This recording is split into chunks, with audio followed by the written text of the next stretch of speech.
Pepper. I'm the chair of the Vermont Cannabis Control Board. Today is Monday, February 27th, 2023, and I call this meeting to order. A few brief remarks before we get started. The CCB has noticed through our inventory tracking and product registration that there are maybe a handful of businesses that were approved for licensure by the board. Those businesses didn't take the final steps to actually get their license, and yet they might be operating as if they are licensed. Just to briefly recap our internal processes, the staff here reviews applications and recommends that certain applications be approved by the board once they're deemed complete. Board approval alone is not sufficient to begin operating. You need to actually get your license. And there's usually a few final steps for licensure that are not required at this initial approval stage. For instance, payment of fees, proof of insurance, proof of a bank account, permits from a local cannabis commission. These are the things that we don't want applicants to necessarily pay for. We don't require at the approval stage, but they are required in order to operate. So when an applicant is approved by the board, an applicant receives an email with these remaining contingencies that they need to satisfy before we issue them a license. And if you don't provide proof of these contingencies to the board, you're not licensed and you cannot operate. It should go without saying, but if you're a product manufacturer or a wholesaler or a retailer, you can only purchase cannabis and cannabis products from licensed entities. You should ask to see the seller to see a copy of their license, not just an approval letter. Purchasing from an approved yet unlicensed entity and then selling that product is either a violation of board rule or a crime, or potentially both, depending on the circumstances. We know this is a new industry and that these rules and regulations are new. We strive to take an education first approach, but intentional ignorance of our rules is no excuse for not abiding by them. And while we tend to take an education first approach, law enforcement doesn't have that kind of discretion when they have evidence of unlawful dispensing. On a related note, all products being sold to the general public must be registered. And a product is not registered just when you hit the submit button on your application. A product is registered when you're notified from the CCB that it's been approved for product registration. We're all aware that the process for registering products has been challenging and that there is a backlog. We are systematically tackling this backlog and updating our internal processes in a way that should get these turned around much more quickly. For instance, we've integrated product registration into our licensing portal. We've subsequently migrated all the submissions from our temporary system into this new system, and we've shifted more staff to product registration and review.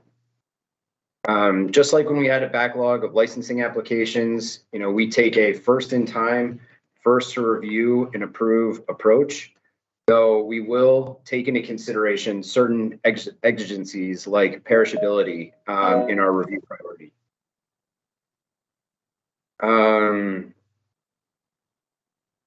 We've also made a decision that this fall, we're going to be shifting our testing protocols to require pesticide and pathogen testing of each individual strain or cultivar instead of each harvest lot. We'll be updating our testing guidance documents, and there will be more to follow on this, but it's a very important change to keep in mind as you start to plan out your growth for this upcoming season.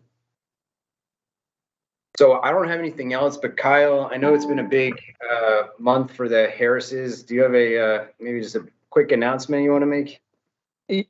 Yeah, thank you, Pepper. For those of you that have tried to reach out to me via phone or email, I may have been slow to get back to you. My wife welcomed a baby boy earlier this month, and I've been out of the office doing some paternity leave and, just getting comfortable with Finn. He's an awesome little guy, and I should be back in the office next week. But I've joined Team No Sleep. To all you parents out there, I get it now, and to all you future parents, it's awesome. I will say that. So, thank you, Pepper. Yeah, thanks, Kyle. Has everyone had a chance to review the minutes from our last meeting on January 30th? Yeah. Is there a motion to Yes. approve? So moved. Seconded. Is there a second? Yep. All right. All in favor? Aye. Aye. Aye. All right, let's move down the agenda. So next on the agenda is discussion and vote on seasonal closure of outdoor and mixed use cultivator license application windows. So, we have the authority in our statutes to open and close licensing windows, kind of at our discretion. I think we all remember last year when we were fighting against the calendar to get outdoor cultivators licensed in time to hopefully eke out at least a partial harvest.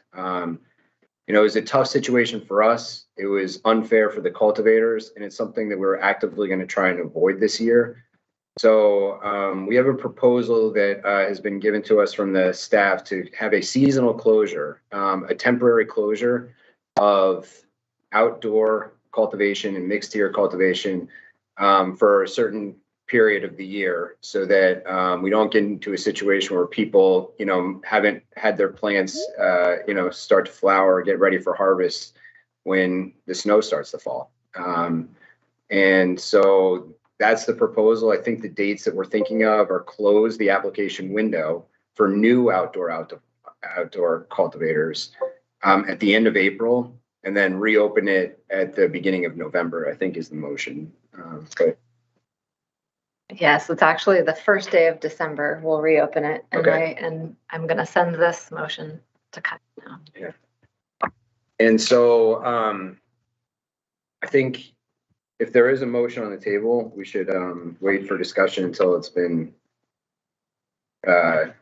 made and then seconded. But that's the general rationale for what we're thinking. And again, this would be for new applications. So if you were, for instance, an outdoor cultivator and you were licensed last June, you could still renew in June. But this would be for new applicants. And again, it would you have to get your application in by a certain date. It'll still take us some time internally to review and approve it. But there would be a cutoff for when you can get it in, and then a cutoff for when we reopen the window. So is there a motion? You're muted, Kyle. Yep. Okay. So based upon the board's authority to open and close acceptance periods for applications as set out in Rule 1.10, I move that the board close the application window for outdoor and mixed cultivation licenses beginning at the end of the business day, Friday, April 28th, and ending at the opening of business day, Friday, December 1st, 2023. Is there a second? Second. And so any discussion about this? We as a board have not had a chance to really talk about this together. I think the rationale that I laid out makes sense to me, but I'd like to hear any thoughts that you might have about this motion. So just for clarity, right? Closing it in April means that most folks who are outdoor growing are well underway. Right. They'd be growing throughout the summer, and then opening in November means folks who want to grow for the next summer, beginning at that point, restarting their grow, setting up, all that kind of thing. So really what we're closing it for is the period where people are well underway and operating. That's right. Yeah, I think, last year, as you acknowledged, we were willing to work with folks and allow them to get things going before they actually had their physical license in hand. And we need to move away from that. As a board, in my perspective, we need to give folks certainty that they are licensed and can grow. So if somebody is looking to submit an application in July, they probably wouldn't get on the docket till September. I'm trying to think logically about this. What's really the point if you can't have any plants in the ground until you actually physically have your license? I think this makes an incredible amount of sense. And just for the folks listening, this is temporary. You still have 2 or 3 months to get your license application in. And if as long as it's in the system, it's my understanding, as long as you hit submit, we'll work with you to try and get you licensed. But this is a recognition that our growing season is finite here, and we want folks to have a license in hand before, they put plants in the ground or get them started. Great. Any other discussion about this? No.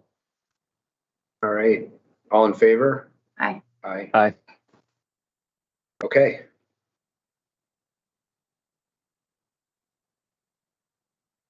Product registration overview and update. Yes, I am glad to provide a little bit more information. I think the chair's remarks at the beginning I don't want to be redundant, but I will talk a little bit about where we are with product registration. I will also talk about it in the executive director's report. So I'll keep this brief. But essentially, the way that we've built the product registration process here at the CCB is designed to support consumer protection and quality control of the regulated market.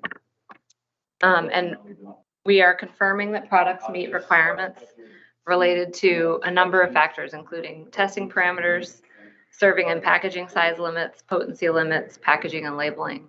And by undertaking this review, we are ensuring that we are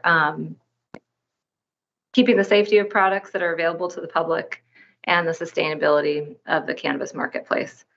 So we did create, in order to meet our statutory deadlines for a retail opening in October, we had to create an interim system to support that function prior to opening of the retail market. Unfortunately, that interim system was somewhat cumbersome. It took us a while to review those applications in that system. So while we were doing that, while we were processing those interim applications, we built our current system, which allows us to process much more efficiently. So CCB staff have been processing applications both in the interim system and in the new system simultaneously.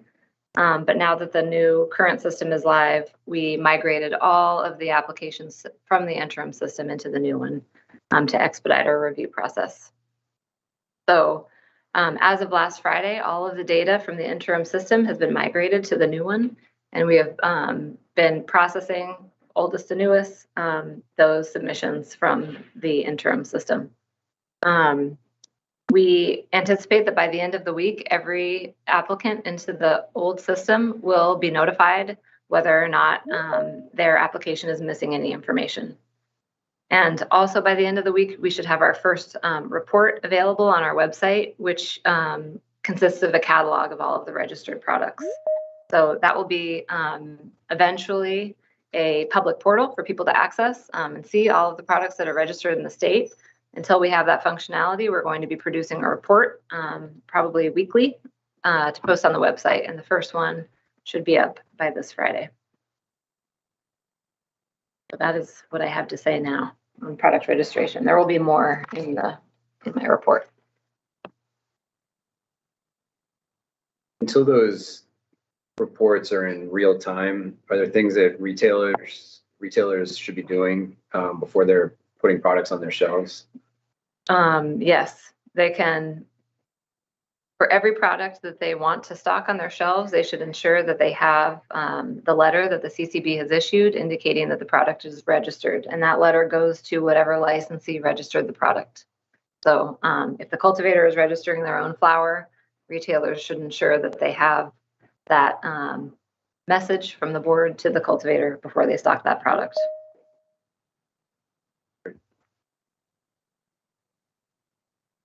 Okay. I think the next thing on your agenda is my report. It is. Okay.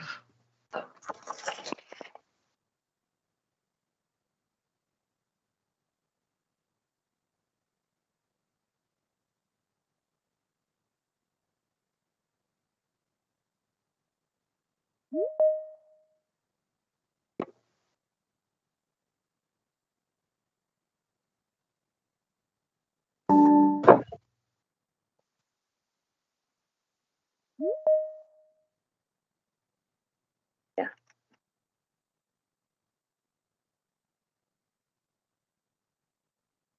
that not working? No, I think it will. Just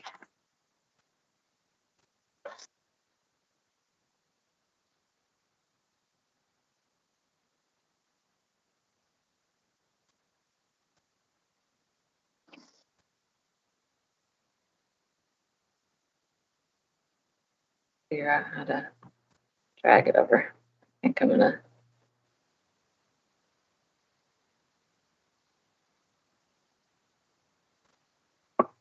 To find my mouse on my screen. I think You have to move it. yeah.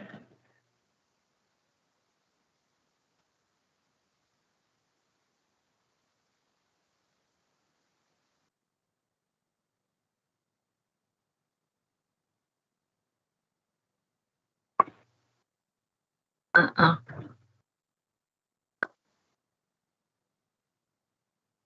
Yes. Yes. Small. This one.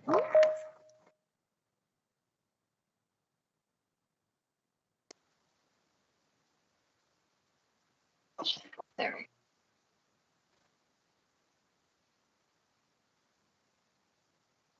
The suspense. I know. It's so exciting.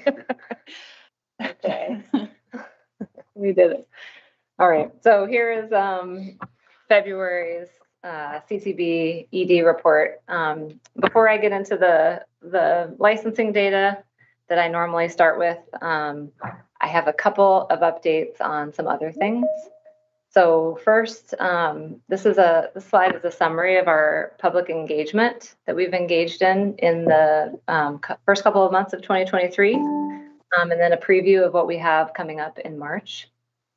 So all of these events that are listed there are after hours events that our staff put on and that are open to the public and that are live streamed and appear on our YouTube page. So this is all resources for our licensed community. So in February, we had 3 after hours events, a social equity and economic empowerment networking event for new businesses, and one on energy efficiency requirements. And we also had a Q&A session on advertising. In February, we had a networking event on tax compliance and a Q&A session on product registration. And then tomorrow we are having another networking event on licensing renewals. And staff will be there to walk through the process of renewing your license. And then in March, we've got 3 additional events coming up. So developing a plan for your positive impact criteria, that is one of the requirements, both for a new license and for a renewal. Cultivation technical assistance and navigating local licensing. So just a summary of the work that we've done just in 2023 so far and what's coming up. As I mentioned, staff are available at all of these and they're all held after hours. And attendance is pretty variable, but we're always at least 30 participants per event, and normally it's much more than that. So we're getting some good engagement for these events. Next is an update on hiring activity. So lots of hiring activity over the last couple of months. We've got 2 new compliance agents that were hired and onboarded in January, and that's Dwayne Tomlin and Andy Sheverfils. They, I believe, were introduced at the last board meeting. We also hired and onboarded Gabe Gilman, our new general counsel, who's here. There he is. And Olga Fitch is our new director of operations, also onboarded this month. And we are in active recruitment for 3 positions currently: for licensing agent for the adult use program, for a medical program technician, and for a financial manager for the agency. So always lots of hiring activity going on at the board. This is just a synopsis. Next is a legislative update. So these are 3 bills that are currently under consideration at the legislature. The first is H270 and its companion is S71. This is a miscellaneous amendments to the adult use and medical cannabis programs bill. The House Government Operations Committee has heard testimony on H270 last week, and I believe we'll hear more this week. Senate Judiciary Committee heard testimony last week on S72 and H145, which is an act relating to budget adjustments for this fiscal year, I think was just assigned a conference committee. So each of these bills has some potential impacts on the board. So I thought I would review them quickly. So the miscellaneous bill, H270, is the House bill that's moving, does a number of things that would impact the Cannabis Control Board. It sunsets our advisory committee. It amends the statute on advertising so that CCB staff are not in the position of making judgments about a licensee's subjective intent when we are reviewing ad submissions, as we are required to do. The bill also addresses some intra-supply chain issues by allowing licensees to sell and transfer product to other licensees, which is, I think some licensees would indicate that's been somewhat of a problem. And it also creates a propagation license type to allow license holders of that propagation license a set amount of canopy with which to grow vegetative starts. And the bill also makes a number of adjustments to the medical program, number of changes to the medical program. And it also removes the dual jurisdiction of the CCB and DLL over cannabis establishments that are selling at retail paraphernalia that could be used for consuming cannabis. S72 is an act relating to lifting the potency limits on concentrated cannabis products. What that bill does is that it allows, it removes the 60% THC cap on solid concentrate products. And lastly, H145 is the budget adjustment bill.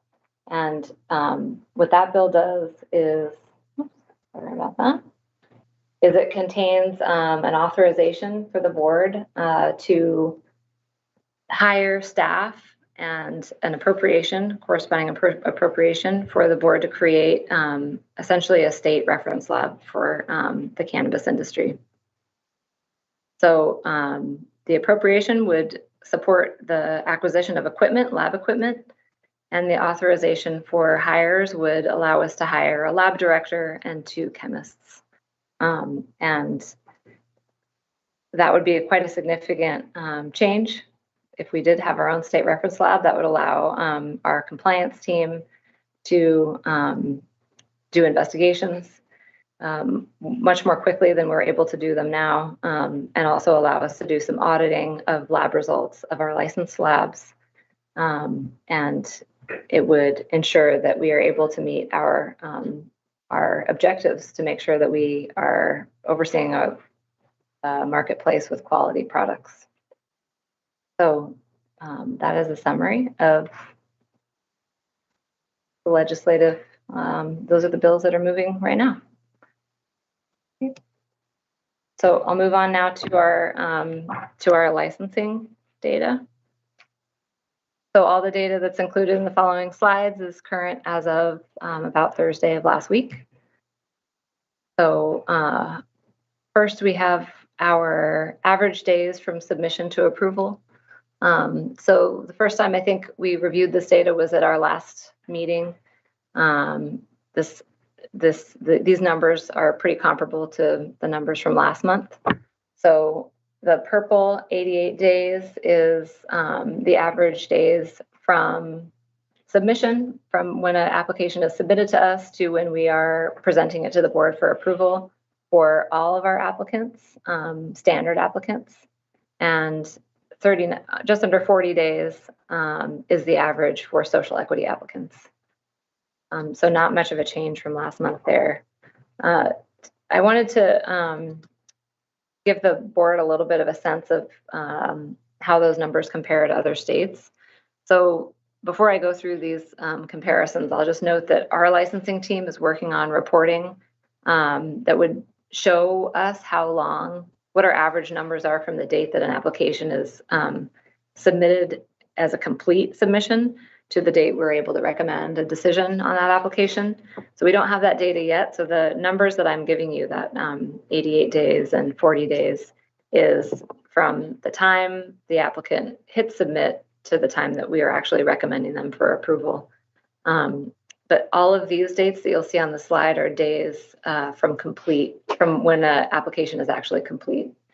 So this is a sampling of other states that have adult use and medical programs. And these are sort of their statutory requirements for how quickly the agency needs to issue a decision on an application. So you can see it goes from 90 days to 120 days, all from the time that submission is complete. So this, depending on the state, could look like anything from 4 to 7 months of review time. So we are processing applications much more quickly than other states are. So again, this is not a comprehensive audit of what other states are doing, but it is a good sampling of what review times look like in other states. Bryn, do you know the size of the licensing teams in those states? So they vary quite a bit depending on the state and the size of the market in the other state. But our ratio between our licensing staff and the number of licensees is around average for the staff to licensee ratio in other states. Thank you.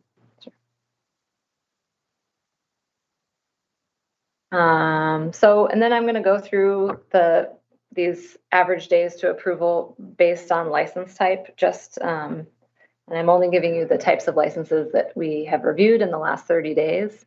This is probably information that I'm going to present to you quarterly from now on, unless the board would like to see it more frequently than that. But there's not a huge variation in these numbers, I think, month to month. So this for cultivators, all types of cultivators. We're looking at an average of 93 days from submission to approval, and that number is up 3 days since the last reporting.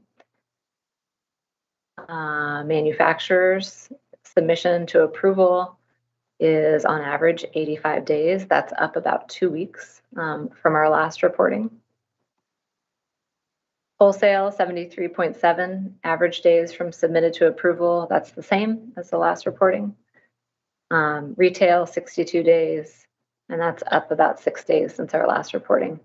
And then lastly is our employee ID card, which is 59 days, and that is also up about 6 days since our last reporting. So the numbers are either the same or a slight increase, and that slight increase is likely due to the fact that we are down a staff member in our licensing team. So I'm going to move on now. We've got a couple of interesting slides about employee ID card demographics. So the licensing team was able to pull some information from our employee ID card data to show you what the staff look like in the industry right now. So this is gender, self-reported gender on employee ID cards. You can see we're at about half male, 36% female, and then a smattering of others there. 1% are identifying as non-binary. So race, vast majority, 81% are reporting as white, and then some small percentages of non-white or blank or other. And then the average age for the employee ID card applicants is 38. So again, that's just demographic data that I probably won't present that every month, but we were just able to pull those reports. So I thought it would be interesting for the board to take a look at that. So next, we're looking at the new license applications by submission status. So in the last month, we've gotten 38 new submissions. That's up about 12 from the number of new submissions that we received in January. And the breakdown among the statuses, so this shows you, breaks it out by status, and this status breakout has shifted a little bit since last month. So social equity is up a little bit. Last month it was at 27% or 7 applicants. We've got 11 social equity identifying applicants this month. Economic empowerment applicants are down a little bit from 31% or 8 applicants last month. And then the standard group stayed the same, but their number increased a little bit. But percentage stayed the same. So here's our submissions, our new application submissions by license type.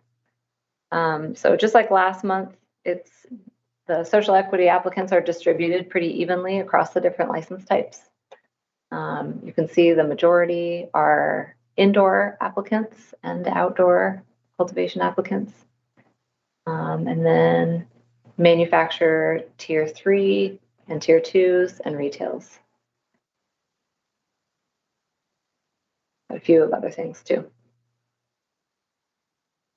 Here's the number of issued licenses by license type and tier. So we've got 346 issued cannabis establishment licenses as of last week. And we issued 78 employee ID cards since our last board meeting. So licensing staff, always quite busy. So this is the slide where we make some estimates, some very rough estimates based on what our field staff are seeing during their inspections. So this is the calculation of where we're at for indoor and outdoor canopy size. So you can see the number, the license numbers for indoor canopy. Our staff are estimating about 75% of that indoor canopy is being utilized currently by growers, and about half of the outdoor and mixed canopy is being utilized by growers. And again, it's likely that that number, that utilized number is going to change significantly over time as our outdoor cultivators enter, as all of our cultivators enter their second year of growing. Here's our retail location map. I'm going to talk about the retail areas of density next. But this map is a reminder that this appears on our website and it's updated after every board meeting. So you can go and take a look on the website to see where retailers are and where they are coming. So the blue pins are licensed retail establishments and the red pins are applicants. And just a reminder that those red pins don't reflect an exact location. They're just dropped within the borders of a municipality to give an idea of where the density is going to be for retailers. So here's the list of areas of density for retail locations. There's no real significant change to this list from last month. There's one additional licensed retailer in Burlington this month, but the overall number remains the same. So it was 11 last month and it remains 11. One of the applicants in the queue for Rutland was withdrawn, so that number actually dropped one. And then the total numbers for Brattleboro and Morrisville and Derby remain the same. And I included Waterbury and Waterbury Center there because I'm just including any municipality or cluster of municipalities that has 3 or more pending.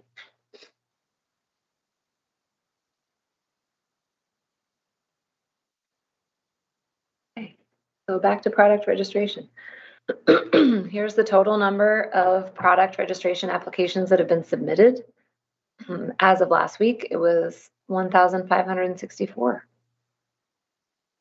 So you can see that quite a number, 645 are awaiting their review, but 246 have been deemed incomplete, which means that the applicant has been notified that their registration application is missing some information. And 422 products have been registered so far. And this is a sort of a visual representation of those numbers. So, and this includes applications for registration, both in the interim system and the new one. It's a huge variety of product.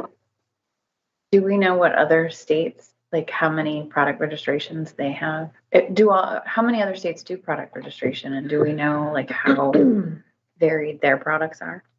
Yes. So I don't know exactly how many states do. I know at least 2 other states do. I do think their review process looks a little different than ours. I think that the review that we're undertaking for product registration is more comprehensive than what any other state does. And I'd be glad to provide the board with some details about what the diversity of product looks like in other states. I would imagine it's probably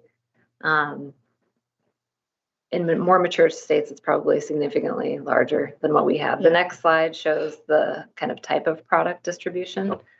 I think, right now that vast majority, you can barely see it there, but the light green is flower. So the vast majority of our product registrations are for flower currently. And I think that's just given the nascency of our market. Okay. Was there another question? No. Okay.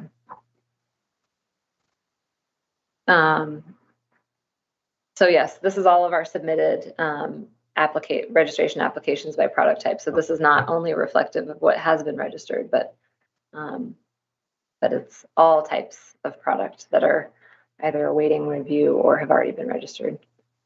And concentrates includes both liquid and solid. That's right. Yeah, so that would include vaping liquids as well as other types of concentrates. What falls into I'm sorry, did you say this? What falls into the others category? I think that those are, why don't I hold off on the answer? Okay. I'm not sure. You've heard about transdermal patches, right?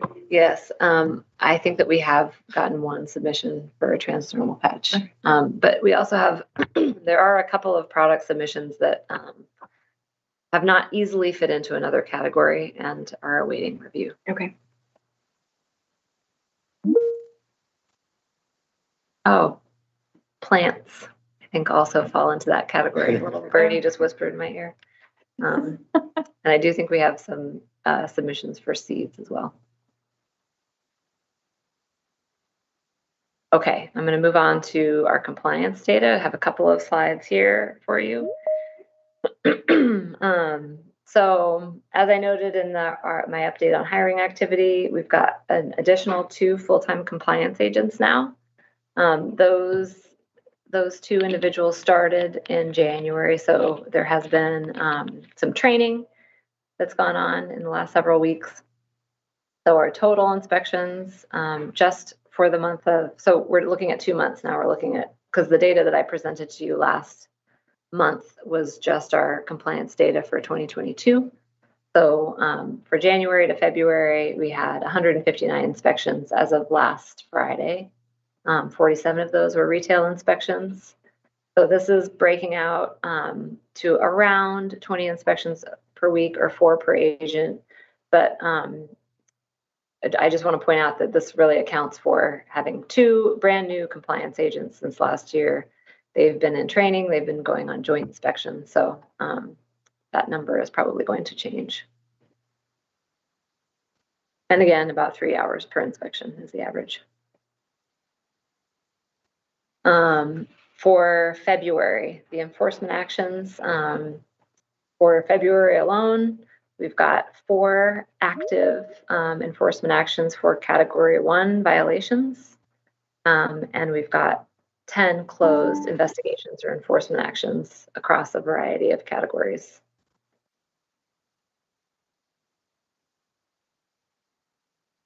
Moving on to medical program. So this chart is the total patient caregiver registry numbers. Patients are the light green line, caregivers are the dark green line.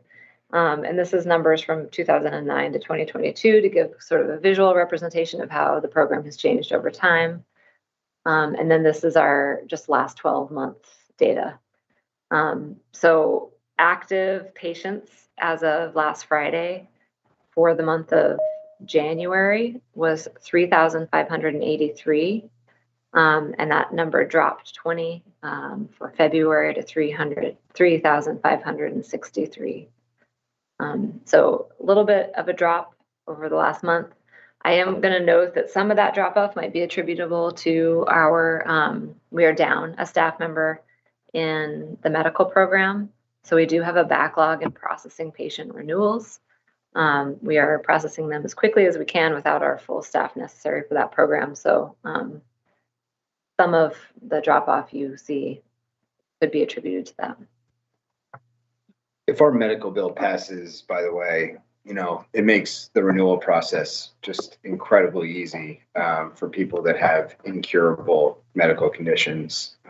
So hopefully the kind of onerous, I would describe it as onerous process of getting a medical card will go away to a large extent, especially for renewals, not new applications. That bill also proposes to change the dispensary license cost, right?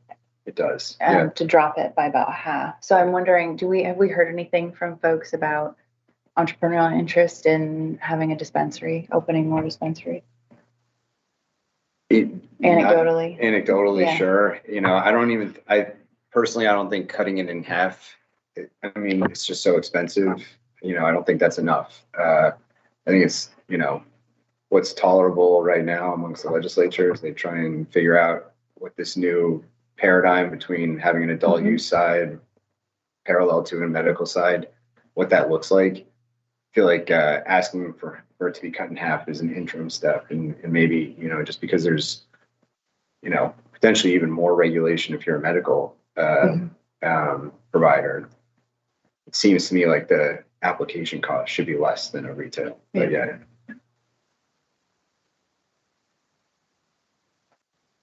Okay, so I'm going to move on to our staff recommendations for the adult use program now.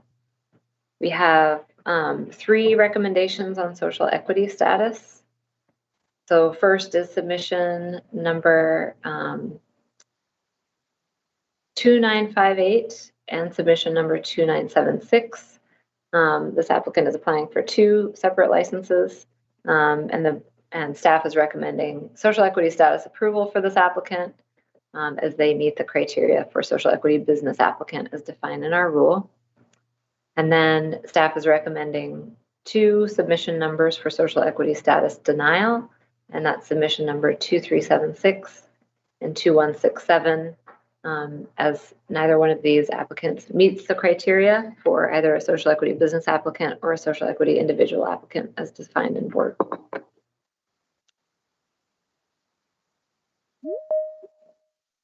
Next slide is our list for this week. So the applicants on the following slide have demonstrated their compliance with all the requirements for their license that's set out in statute and rule. And here is our list this week. I am going to note that one business on this list is actually our first renewal. So Trombley House of Cannabis is a renewal. They have successfully completed a tier change. So in the future, when our renewals are coming in with more frequency, we will have a separate chart for you to review renewals. So our list this week: Budham Farm Company, applying for an indoor tier 3 cultivation license. Good Fire is applying for a retail license. The Herb Closet is applying for a retail license. Giving Tree Cannabis, also a retail license. Silver Therapeutics of Bennington, applying for a retail license. Hero Cannabis, applying for an outdoor tier 1 cultivation license. Sharp Family Farms, applying for a retail license. Edward Hash Hands, applying for a mixed tier 1 cultivation license. High Priestess LLC, applying for a tier 1 cultivation license. Burrington Hill Company, applying for a tier 2 mixed cultivation license. Flying Cactus, applying for a tier 2 indoor cultivation license. New England Cannabis Partners, applying for a retail license. Trombley House of Cannabis, mixed cultivator tier 3. and Demeter's DG applying for a Tier 2 manufacturing license. That is your list. All right. Is that the end of the executive director's report? It is. No executive session today.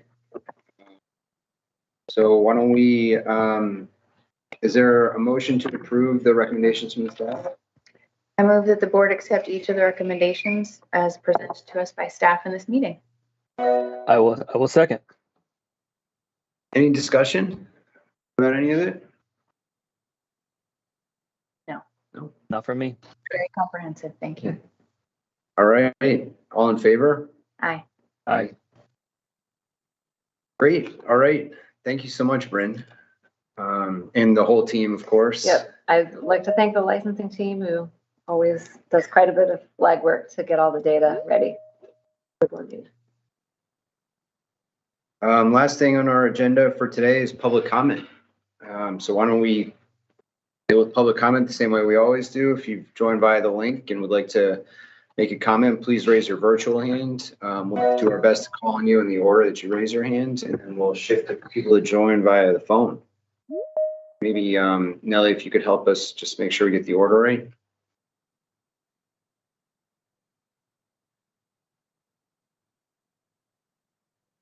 Hi, thank you, everyone. I'd like to just make my public comment today that I'd like to request that the CCB closes the application window for Tier 5 cultivators and integrated licensees. They are a threat to the market and will encourage corporate interests to try to take hold. Permanently closing these larger tiers will steer our market away from what has happened in states like California, Maine, and Oregon, where larger scale growers have flooded the market, pushing small legacy business owners out. We've seen what overproduction can do in our small market when many farming families, including my own, had to sell their dairy farms. So I'd just like for the CCB members to please consider the longevity of our market and let's cultivate Vermont-owned business interests. Let all of us Tier 1, 2s, and 3s expand and increase our production and try to fulfill it in a more natural way instead of just trying to fulfill it with a Tier 4 or 5 or integrated license. Thanks for everything you guys do. Take care. Thanks, Nick. Thanks, Nick.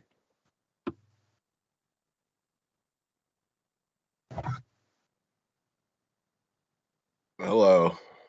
I'm still trying to get a hold of the Agency of Commerce and Community Development about this contract with a consulting firm. I've been trying to reach them all week and haven't been able to get a response. I'm really curious why that was passed off to them to make that decision and why they decided to hire an out-of-state consulting firm with a former CIA agent in their staff. That's all. Thank you. Thanks, Caleb.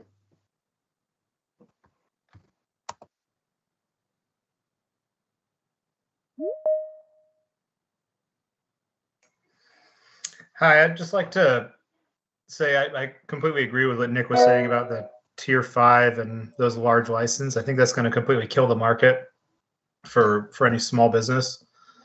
And also, I am also concerned with why we didn't go with a in-state company to do background checks, and we went with an out-of-state company.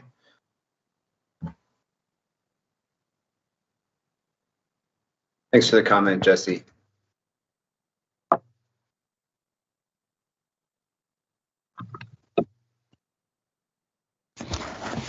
Hi, Jesse with Old Growth Vermont. First, I wanted to thank Bryn and Lauren and the team for taking initiative on product registration. Bryn, I owe you an apology because I copped an attitude with you. So I just wanted to offer you an apology. I entered into the meeting thinking it was a social equity networking event, so I came prepared with comments and ready to get into the solution, and it was a Q&A, so it threw me for a loop, but I think it's really important that we keep the good faith between the CCB and all of us business owners. So sorry for copping an attitude. Otherwise, regarding the closing the licensing, I just wanted you guys to consider already existing licenses and transitioning to a new property. I don't know if you guys have considered this yet, but we were about to close last year on a property, and because the housing market was so crazy, we ended up on my father-in-law's property, and we've been really successful. And I think we've been really good for the community, but this wasn't our plan. We've just worked really hard to make it work. So we actually think we're putting an offer on a property today or tomorrow. Who knows what will happen because the market's so crazy. But anyways, I just wanted to throw it out there. I don't know if you guys have given it any thought yet. I haven't thought too deep about it yet because I hadn't considered this possibility of closing the window. So anyways, just throwing it out there for now, and then we'll keep rowing the boat and kind of see where we land and how to move forward. Otherwise, thank you guys, and I'll see you guys, I think, tomorrow night for maybe a Q&A on the matter. All right, thanks. Thanks, Jesse.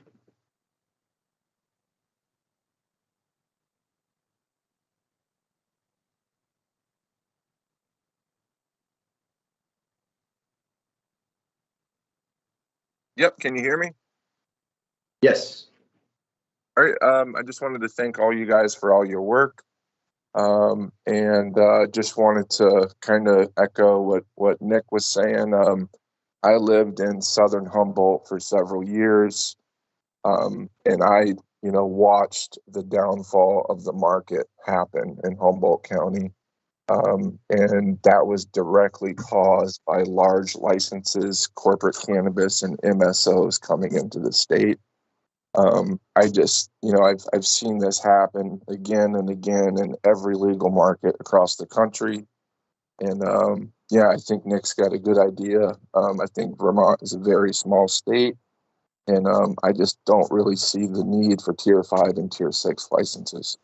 I just wanted to agree with Nick, and I hope that we can all do our part to ensure the integrity of Vermont's market and try to make it a market that's for Vermonters and not for outside interest and outside money, and keep the money in Vermont. So that's it. Thank you. Thank you.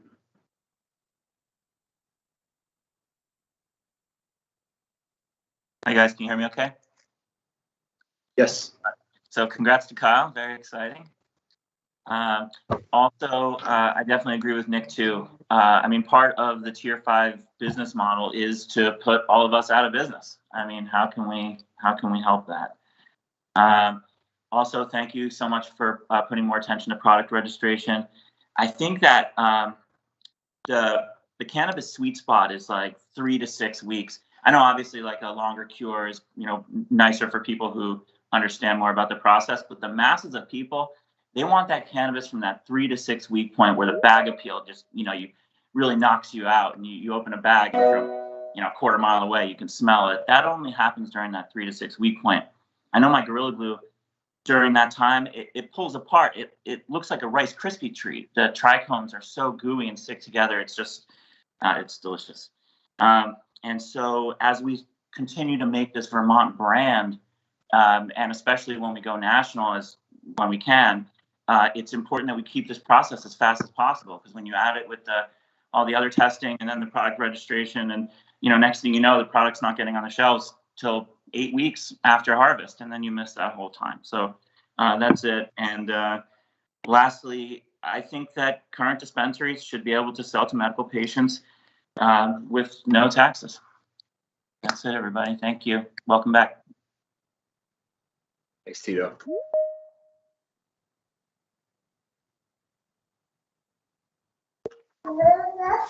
Hi, this is Wayne here. Can you hear me?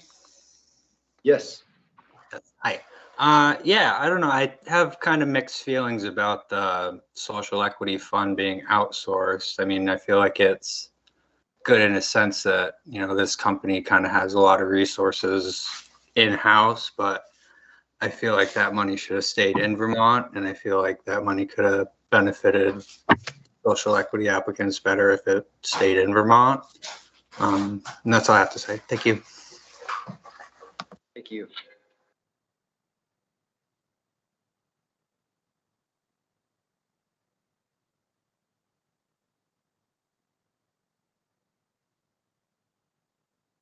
Unmuting. Can you hear me? Yes. Sorry. Just want to go on the record to support the closing of licenses, the larger license tiers.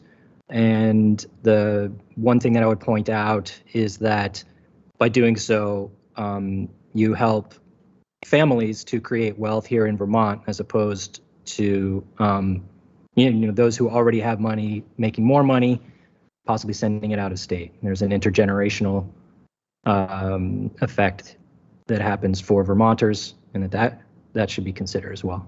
Thank you. Thanks, Jeff.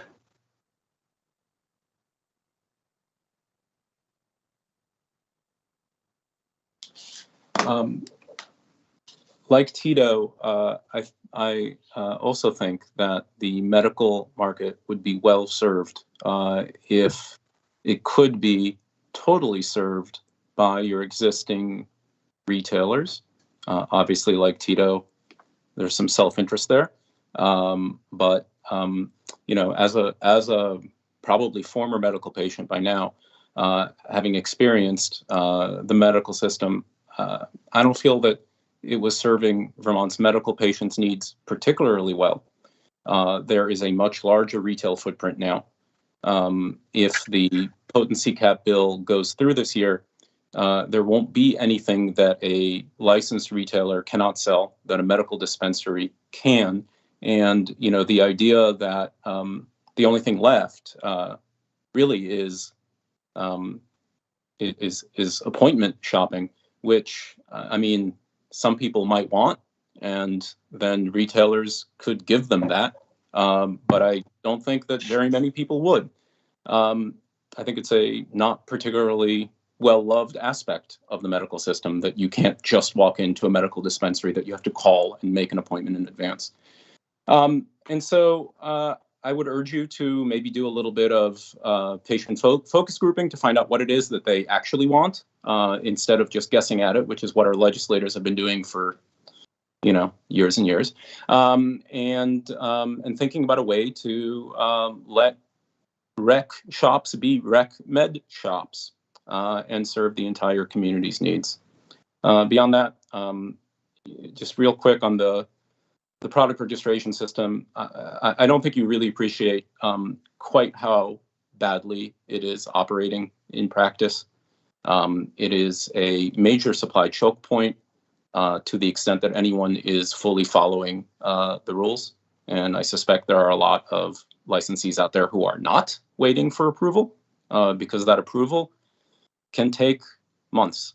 I've seen it. I've seen an application from October get approved 2 weeks ago. So, we got to find a way to fix it.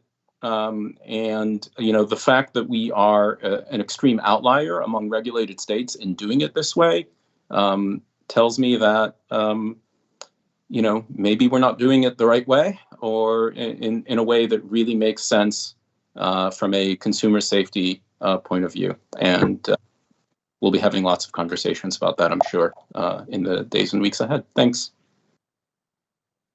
Thanks, Dave.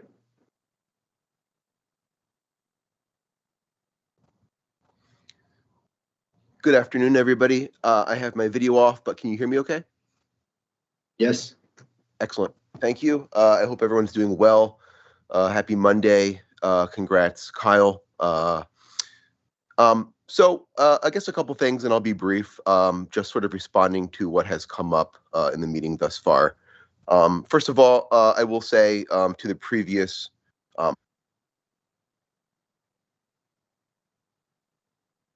caregiver member-based nonprofit called the Green Mountain Patients Alliance. They've been working with lawmakers. This is for everybody for over a year now. I urge you to Google them, the Green Mountain Patients Alliance. There will be legislation this year, hopefully with some of their policy priorities. It is vital that some form of medical market is retained. There are unique needs of the patient and caregiver community that cannot be addressed by the adult use alone. So there is a reason and a purpose for that system. I also want to add that We and the regulars are aware of this. We are disappointed to hear the seasonal closure of the mixed and outdoor license types. We hear this as a resources and bandwidth concern. As we're aware, as everyone's aware, your agency is sort of shuffling around resources. We do believe you are understaffed and underfunded, and we are pursuing, and this is in alignment with the product registration issue as well. We will be pursuing what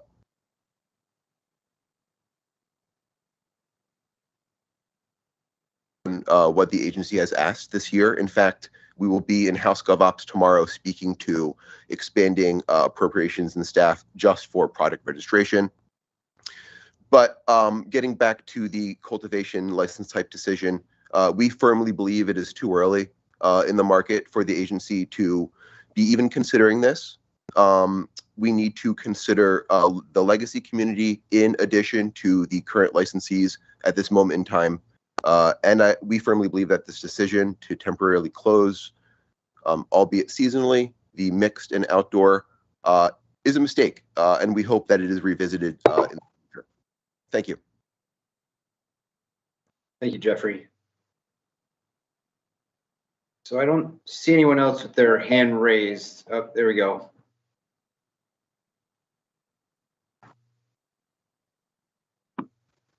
Yes. I wanted to make a comment regarding the tier fives. I think a lot of people have articulated the concern that, once they're up and running, they'll dominate everything and threaten the smaller businesses, which I think is true. So I'm definitely on the Nick and the tier 5 bandwagon.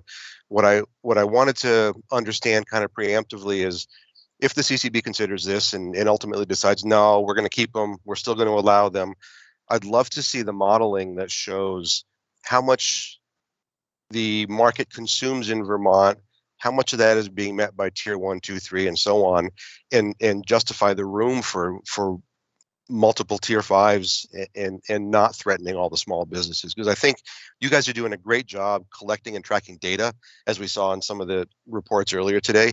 And I think based on what everybody inputs to you through product registration and inventory tracking, I think you have it. I think you know who's making how much of what, and can either show, yeah, there's room for it, or no, there's not. I think a lot of us have been doing some back of the envelope calculations and show that they can really just dominate the whole market. But if you guys feel otherwise, I'd love to see the modeling that shows that. Thanks, Adam. Anyone else who joined via the link, please just raise your virtual hand if you'd like to make a comment. Otherwise, if you joined via phone, you can hit *6 to unmute yourself.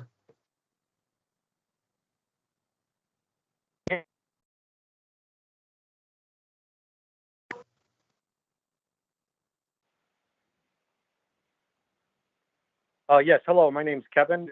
Am I in the queue? Yes, you're up. Oh, great, thank you. I'd like to reiterate the hard work that you guys have done trying to get this whole thing off the ground. I definitely want to cooperate with Nick and the other commentors about the upper echelon licenses and the need for them or the not need for them, and I'm in the not need category. I have a different view on it, more from an economic standpoint. So being from the legacy market, we were able to sell direct to consumer and realize the full retail value of a pound. And now that is maybe half because you can only sell it as a tier 1 grower to another licensed grower, and everybody wants their cut. So I think that the large companies coming in that have a stacked license is going to inhibit, from a very real direct economic sense, your statements in the past of wanting the legacy market to come to play. So when you're trying to write up a business plan, is all this worth it for half of what I used to get? Or, conversely, I have to grow twice as much to make the same money. I don't see the need for the larger ones, and it doesn't help the legacy growers come. That being said, I'd like to talk about the license closure window. I'm a lot more familiar with the distilled alcohol industry, and they have a flat out April 1st period. Everybody renews. And therefore, everybody knows if I'm going to continue operations, I need to start in an appropriate amount of time. And when you go to the TTB website, they right up front tell you, hey, it's going to be 180 days for a new licensor license to be processed and issued. So then as a person who is pursuing a new license, you know how to plan appropriately. So I'd like you to consider that for policy making, or it would seem a little more streamlined to me if you moved to that sort of format. Those are the things I have. Thank you. Yeah, thanks for that.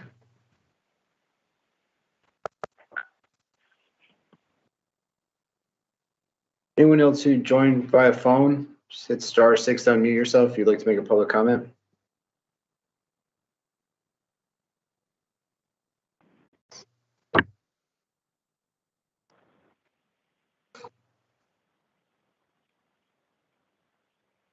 Yeah, hey guys, thank you everybody for taking the time to come together and present some very good information and sort of like the up-to-date minutes of all this hard work.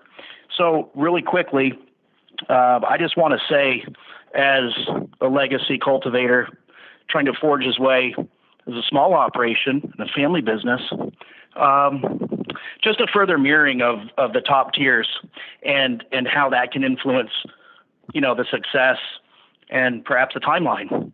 So kudos to those folks that aired that. And I just sort of just want to second that. I think it's very relative. So I look forward to seeing how we decide. Thank you. Thank you. Any other comments?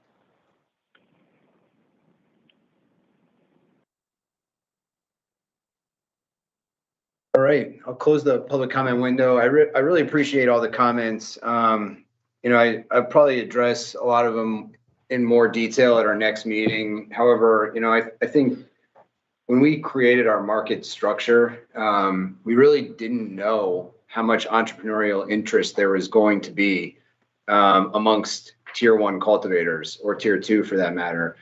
We really, we created 6 tiers of each license type and left the kind of top tier closed because we wanted to foster kind of a multitude of smaller cultivators. Our tier 5 is, a tier 3 out of 11 in Massachusetts, just by way of example. But I think it was always in our contemplation that we might need to close some of the kind of greater tiers. I think it was also in our contemplation that, maybe a few cultivators would get together and form a co-op with a tier 5 license type. But, to be fair, I think our licensing structure has only been approved for less than a year. I mean, it was in a bill that was in March. And, I think it was in at least my contemplation, it would give this market a little bit of time to settle before we close any of the kind of larger license types. But that was just some of our thinking when we went into this. I think we tried our best to listen to the market, to the kind of the legacy market in particular, but all of the kind of needs of this market, and we will continue to do that. And if there's a kind of if kind of like what one of the commenters was saying, if we're seeing that the kind of tier 5s are just able to kind of operate in economies that make it impossible for tier 1s to operate, then I think, we have this authority to shut them down. I should say shut down the new applications for them. Yeah, I agree, Pepper. Thank you to everybody who raised that as a potential issue now and into the future. And I just wanted, I can't remember which commenter was asking about, it sounded like our supply demand model on how we arrived at certain decisions. And that big Excel sheet is available on our website. It can be a beast to download because it is quite smart, smarter than I am, that's for sure. And you can work with the model to make a number of different assumptions that you want to make to kind of see how certain things as they change might impact that supply demand model. So I just, to that commenter who was interested in that resource is available on our website. Yeah. All right. Well, again, thanks for everyone who joined and was able to kind of chime in. And we will see you next week, and I will adjourn the meeting. Thank you. Sorry, not next month. It's a hard habit to break. What?